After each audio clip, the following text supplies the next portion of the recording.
তেওঁ গ'লগৈ সকলোকে এৰি। বুকুৰ মাজত অনুভৱ কৰিছে সকলোৱে এক গভীৰ শূন্যতা। একমাত্ৰ কন্যা ৰাধাই মুখাগ্নি কৰিলে মাতৃৰ। পঞ্চৱটত বিলীন হ'ল অভিনেত্ৰী পূৰবী শৰ্মা। ৰূপালী পৰ্দাৰ চিৰসেউজ অভিনেত্ৰী পূৰবী শৰ্মা আৰু নাই আমাৰ মাজত। অন্ত পৰিল অসমীয়া চিনেমাৰ এক সোণালী যুগৰ। শেষৰবাৰ মই আজি 3 দিনৰ আগত যিহেতু ছবি এখনো চলি আছে ককা দেউতা নাতিৰ হাতী, সেই সম্পৰ্কে বেবাৰ ফোনাফোনি হৈ থাকে আৰু আজি 2 দিনৰ আগত তেওঁৰ লগত মই ফোনত কথা পাতিছোঁ আৰু সেই বেবীবা যে আজি এনেকৈ শুই থাকিব মইতো ভাবাই নাই। আৰু মই ভাবোঁ যে তাক কৰিবলগীয়া বহুত আছিল, অসমীয়া ছবিৰ কাৰণে দিবলগীয়া বহুত আছিল। মই নিজেও তেওঁৰ অভিনয় এগৰাকী মই অনুৰাগী বুলিয়ে ক'লে ভুল কোৱা নহ'ব। যিহেতু মোৰ 94 প্ৰথম ভ্ৰাম্যমান থিয়েটাৰ গৈছোঁ হেঙুল থিয়েটাৰত।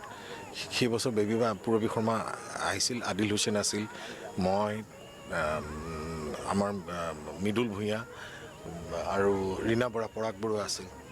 সেই তেতিয়াৰ পৰাই বেবীবা আৰু মোৰ মাজত এটা ভায়েকৰ এটা সম্পৰ্ক গঢ়ি উঠিছিল। আমি একেলগে ছবিও কৰিছিলোঁ, নায়ক কৰিছিলোঁ, বিধাতা কৰিছিলোঁ, তাৰপিছত কন্যাদান আৰম্ভ কৰি বহুত কেইখন ছবিত কাম কৰিলোঁ। আৰু ইমান টেলেণ্টেড এগৰাকী অভিনেত্ৰী এনেকৈ গুচি যাব নালাগিছিল, বয়স নহয় তেওঁটো যোৱাৰ। তেওঁ অসমীয়া ছবিক দিব লগা আৰু বহুত আছিল, কিন্তু এটা কথা কি তেওঁৰ স্থান কিন্তু কোনেও দখল কৰিব নোৱাৰে। যিটো স্থান তেওঁ অসমীয়া ছবিত দেখি আহিছিলোঁ আমি, সেই বেবীবা ইমান সোনকালে যাব লগা হ'ব বুলি মই এতিয়াও কল্পনা ভাবি পোৱা নাই। তেওঁ আত্মাই চিৰশান্তি লাভ কৰক তাকে কামনা কৰিছোঁ। আৰু তেওঁ অবিহনে তপন দা আৰু ছোৱালীজনীক যাতে শক্তি দিয়ে আগুৱাই যাব পাৰে তাকে ভগৱানৰ ওচৰত প্ৰাৰ্থনা কৰিছোঁ।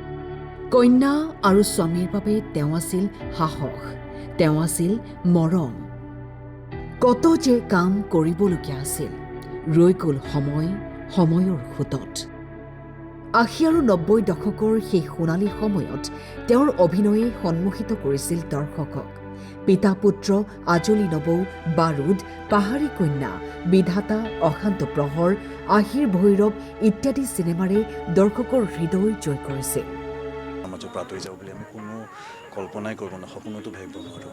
আৰু বেবৈতো সৰু ছোৱালীৰ নিচিনা না, ফূৰ্তি কৰি থাকে, ধেমালি কৰি থাকে, হাঁহি থাকে। গতিকে সেইকাৰণে বৰ বেছি দুখ লাগিছে। আৰু তেওঁৰ নিচিনা গ্লেমাৰাছ, চিৰিয়াছ অথচ চিৰিয়াছ হিৰ'ইন নায়িকা অসমীয়া চিনেমাত খুব কম, আৰু এইটো অদ্বিতীয়। এইটো আমাৰ কাৰণে খুব ডাঙৰ ক্ষতি।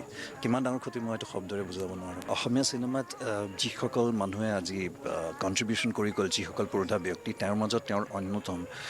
আৰু আজি যে বেবীবৰ বিষয়ে এনেকৈ আমি পূৰবী শৰ্মাৰ বিষয়ে যে এনেকৈ কথা ক'বলগীয়া হ'ব মই ভবাই নাছিলোঁ। দেখিবলৈ তেওঁ আছিল যিমান ধুনীয়া, তেওঁৰ অন্তৰখনো আছিল সিমানেই ধুনীয়া। হাঁহিমুখীয়া মুখখনেই আছিল অসমীয়া দৰ্শকৰ বাবে মৰমৰ অভিনেত্ৰী পূৰবী শৰ্মা। বিদায় পৰত তেওঁৰ কাষত আজি আত্মীয়ৰ পৰা অনুৰাগীলৈ অশ্ৰুসিক্ত নয়নেৰে সকলোৱে বিদায় দিছে পূৰবী শৰ্মাক। বিশিষ্ট অভিনেত্ৰী পূৰবী শৰ্মালৈ টাইম 8ৰ তৰফৰ পৰাও জনাইছোঁ গভীৰ শ্ৰদ্ধাঞ্জলি।